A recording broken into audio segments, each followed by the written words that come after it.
Good morning, students. Hope you all are well and safe. Today we are going to start with new chapter Resources of India Part 2. In previous chapter we have already learnt about resources of India like soil, water, forest and wildlife. In this chapter we are going to learn about other resources of India, which is agricultural crop, minerals and power resources. First we start with agricultural crops. तो सबसे पहले हम जानेंगे कि agricultural क्या है। तो India is an agricultural country. आप सब जानते हैं कि हमारे यहाँ सबसे ज़्यादा खेती होती है और इंडिया को एक एग्रीकल्चरल कंट्री माना जाता है। ठीक है। फिर the term agriculture is used in a broad sense, मतलब जो एग्रीकल्चर है वो सिर्फ खेती से रिलेटेड नहीं है, उसके साथ बहुत सारी चीज़ें जुड़ी हुई हैं, जैसे डेयरी फार्मिंग, ठीक, और फॉरेस्ट, फिशरीज़, एनिमल रेयरिंग, ये सारी चीज़ें भी एग्रीकल्चर के अंतर्गत आती हैं। इसलिए सिर्फ उसको हम ब्रॉड सेंस में देखते हैं कि सिर्फ खेती नहीं है, उसके साथ बहुत सी चीज़ें जुड़ी हुई हैं। फिर only 11% total area of the world is cultivable. सिर्फ 11% जो लैंड है पूरे वर्ल्ड में वो खेती के योग्य है। फिर India has 51% area under cultivation. अब जो हमारे इंडिया का परसेंट देखेंगे अगर, तो उसमें 51% एरिया ऐसा है जहाँ पर अच्छी खेती होती है। फिर only one crop grown in many countries. कई कंट्रीज़ हैं जहाँ पे सिर्फ एक ही तरह का क्रॉप ग्रो होता है, लेकिन हमारे यहाँ क्योंकि फेवरेबल क्लाइमेटिक कंडीशन है और सॉइल बहुत अच्छी है, तो इसलिए हमारे यहाँ 2 से 3 तरह के क्रॉप जो हैं वो ग्रोन होते हैं। कहाँ पर? इंडिया में। फिर देखिए, in India 66% of the agricultural land is use for growing food crop and 34 for commercial crops. अब जो इंडिया में 66% जो है वो फूड क्रॉप जो है वो ग्रो होता है। फूड क्रॉप कौन से होते हैं? जो जिससे हम खाने के लिए यूज़ करते हैं। और कमर्शियल क्रॉप्स कौन से होते हैं? जो हम व्यापार के लिए, जैसे कि सोयाबीन वगैरह हमने यूज़ किया तो वो उगाया तो डायरेक्ट उससे हम ऑयल निकाल सकते हैं, तो वो कमर्शियल क्रॉप्स होते हैं। अभी इसका मैं डिफरेंस आगे आपको बताऊंगी। तो फूड क्रॉप्स कितने हैं हमारे, कितने परसेंट होता है? 66% एंड 34% क्या होता है हमारे यहाँ? कमर्शियल क्रॉप्स होते हैं। फिर एग्रीकल्चर का जो कंट्रीब्यूशन है वो 56.1% है। किसमें? ग्रॉस नेशनल प्रोडक्ट में। एग्रीकल्चर से हमको 56.1% ग्रॉस नेशनल प्रोडक्ट का कंट्रीब्यूशन मिलता है। अब देखिए, contribution of agriculture in Indian economy. अब जो हमारा कृषि है इंडियन इकोनॉमी में, उसका क्या योगदान है? Agriculture is our primary occupation. It's include both cultivation of crops and animal rearing. ठीक है।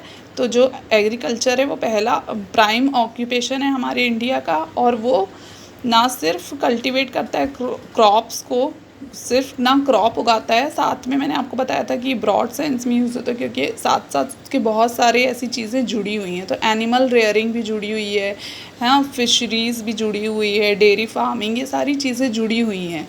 तो ये बहुत ज़्यादा इफ़ेक्ट करते हैं हमारी इकोनॉमी को, क्योंकि उससे लोगों को रोज़गार मिलता है। 17% population of the world nourishes on Indian agriculture. 2/3 population of India depend on agriculture for their livelihood. अब जो 17% पॉपुलेशन है पूरे वर्ल्ड की, पूरे विश्व की, उनको कहाँ से अनाज मिलता है? इंडियन एग्रीकल्चर से मिलता है। 17% पूरे वर्ल्ड को नरिश करता है। कितने परसेंट? इंडियन एग्रीकल्चर 17% पॉपुलेशन पूरे विश्व के उसको नरिश करता है। उसको यहाँ से क्रॉप्स जाते हैं, फूड ग्रेन्स जाते हैं बाहर वर्ल्ड में। और जो 2/3 पॉपुलेशन ऑफ इंडिया है वो डिपेंड करती है किस पे? एग्रीकल्चर पे, फॉर देयर लाइवलीहुड। मतलब उनका जो रोज़गार है, उनका जो काम है एग्रीकल्चर से ही जुड़ा हुआ है। कितनी population? 2/3 of population of India वो डिपेंड करती है हमारे एग्रीकल्चर पे। अब देखिए, 2/3 labour power is engaged in Indian agriculture. अब जो लेबर पावर जो है वो भी कृषि से ही जुड़ी हुई है। कृषि प्रधान देश है हमारा, तो कृषि से ही जुड़ी हुई है 2/3 लेबर। फिर agriculture gives raw material for clothing. अब देखिए एग्रीकल्चर से ही हमको बहुत सारे कच्चा माल भी मिलता है जिससे हम क्लोथिंग कर सकते हैं, ऑयल बना सकते हैं, ऐसे बहुत से उदाहरण हैं। तो कृषि से हमको रॉ मटेरियल भी मिलता है, तो उसको हम तैयार माल बनाते हैं, तो उससे भी काफ़ी लोगों को प्रॉफिट होता है, जिससे हमारी इंडियन इकोनॉमी पे असर होता है, ग्रो होती है हमारी। फिर महात्मा गांधी जी ने क्या कहा था, महात्मा गांधी जी ने भी कुछ कृषि के बारे में कहा था। Has said about the production and supply, production और सप्लाई के बारे में कहा था उन्होंने। Life depends on agriculture, where agriculture is not beneficial, life itself could not be beneficial there. तो उन्होंने कहा कि जो लोगों की लाइफ है वो किस पे डिपेंड होती है, कृषि पे। जहाँ पे अगर कृषि अच्छी नहीं होगी, अगर वहाँ से अच्छा बेनिफिट नहीं होगा, तो जो वहाँ की लाइफ है वो खुद में खुद बेनिफिशियल नहीं होगी, वहाँ पे कोई बेनिफिट नहीं मिल पाएगा। तो जहाँ की कृषि अच्छी है वहाँ की अर्थव्यवस्था, लाइफ भी बहुत अच्छी है। ओके, नाउ अब हम जानेंगे important crops of India and there distribution. अब कौन कौन से इम्पॉर्टेंट क्रॉप्स ग्रोन होते हैं और उनको किन किन सीजन्स में कैसे उनको डिस्ट्रीब्यूट किया गया है ना, कैसे उनको बोते हैं और कब काटते हैं। तो distribution of crops in India, पहला तो है देखो अकॉर्डिंग टू सीज़न, सीज़न के अकॉर्डिंग होता है, और एक है जो दो कैटेगरी में उसको डिवाइड किया। दूसरा कैटेगरी है अकॉर्डिंग टू स्टडी, कि उसको कैसे स्टडी किया गया है, किस हिसाब से उनको। तो अब पहले सीज़न के हिसाब से, पहले अकॉर्डिंग टू सीज़न के अंदर देखो 3 तरह की क्रॉप आती हैं, खरीफ क्रॉप, राबी क्रॉप और जायद की क्रॉप। जो खरीफ क्रॉप जो है वो कब सोन होती है, वो जून से जुलाई के मंथ में सोन होती हैं, मतलब कि बीज बोए जाते हैं और फसल कटने के लिए कब तैयार हो जाती है, अक्टूबर से नवंबर। और ये कौन सी इसके एग्जांपल्स हो सकते हैं, जैसे राइस, ज्वार, बाजरा, ये सारे जो हैं वो खरीफ क्रॉप हैं। अब सेकंड है रबी। रबी की जो क्रॉप है वो कब सोन करते हैं, कब, उसको अक्टूबर से नवंबर के बीच में उसको बोया जाता है और मार्च से अप्रैल में उसको काट दिया जाता है, वो फसल तैयार हो जाती है। जैसे कि वीट, मस्टर्ड, है ना, और ग्राम वगैरह, ये सारी चीज़ें। फिर जायद की क्रॉप, ये मोस्टली हमेशा समर सीज़न में ही उसको उगाया जाता है, और जो वेजिटेबल्स हैं समर में जैसे ककड़ी वगैरह आती है, ये सीजनल उस समय जो चलते हैं वो वाले ग्रीन क्रॉप्स उनको ग्रो करते हैं जायद की क्रॉप की। क्योंकि देखिए जून से जुलाई और जून से जुलाई में बोया और अक्टूबर नवंबर तक काटा, फिर अक्टूबर नवंबर में रबी की क्रॉप लग गई, तो बीच में जो ये मार्च अप्रैल में जब कटाई हो गई, तो बीच में अप्रैल से लेके जून के बीच का जो महीना बचता है उसमें जायद की क्रॉप को ग्रो किया जाता है। अब अकॉर्डिंग टू स्टडीज़ के बारे में पढ़ेंगे। अब फूड क्रॉप क्या होता है, अकॉर्डिंग टू स्टडी को भी दो उसमें डिवाइड किया गया है। तो पहला है फूड क्रॉप। फूड क्रॉप क्या होता है, जो कंपोनेंट ऑफ फूड होते हैं, जो मेन कंपोनेंट है जो हम घर में देखो यूज़ करते हैं, जैसे राइस, वीट, है ना, फूड क्रॉप बोले ना, खाने के लिए जो हम फूड क्रॉप जो डेली में हम लोग को यूज़ करते हैं वो फूड क्रॉप है। अब कैश एंड कमर्शियल क्रॉप्स क्या होते हैं, जैसे कि टी, कॉफ़ी, जो जिसको फॉर्म करते हैं, फिर हम उसको कमर्शियल यूज़ करते हैं, उसको बेचते हैं, फिर उसको जैसे सोयाबीन लिया, ऑयल बनाया, रबर, टोबैको, ये सारी चीज़ें जो हैं वो कमर्शियल क्रॉप्स के अंतर्गत आती हैं। ये डायरेक्ट फूड नहीं है ना, और उससे क्या जनरेट होता है, कैश जनरेट होता है ये सारी खेती करने से। Now types of farming. तो टाइप्स कितने प्रकार हैं फार्मिंग के।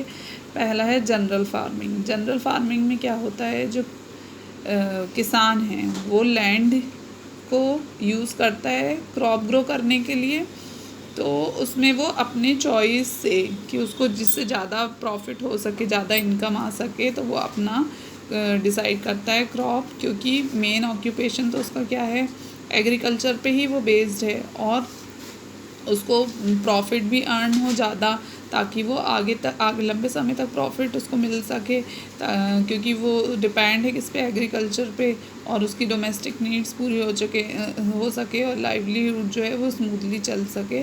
तो ये कहलाती है जनरल फार्मिंग, जो कि एक किसान अपनी प्रॉफिट अर्न करने के लिए क्रॉप ग्रो करता है। नॉर्मली जो हमारे यहाँ होती है वो जनरल फार्मिंग ही होती है।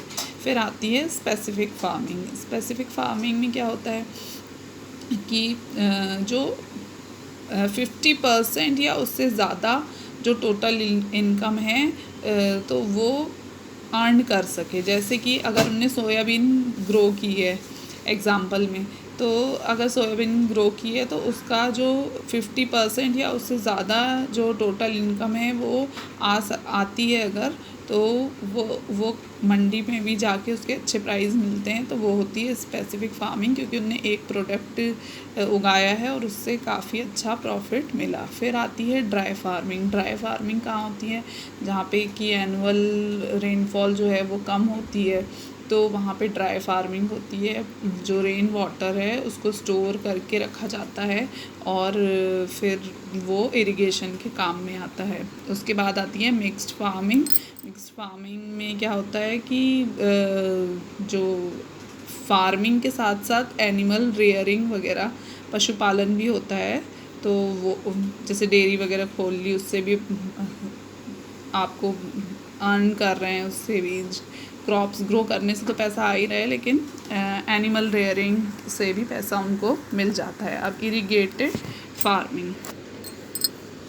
इरिगेटेड फार्मिंग में क्या होता है, जैसे जहाँ पे कम बारिश होती है, जहाँ पे रेनफॉल कम होती है, तो वहाँ पे ट्यूबवेल के द्वारा जो है या कैनल्स वगैरह बनाकर इरिगेशन होता है।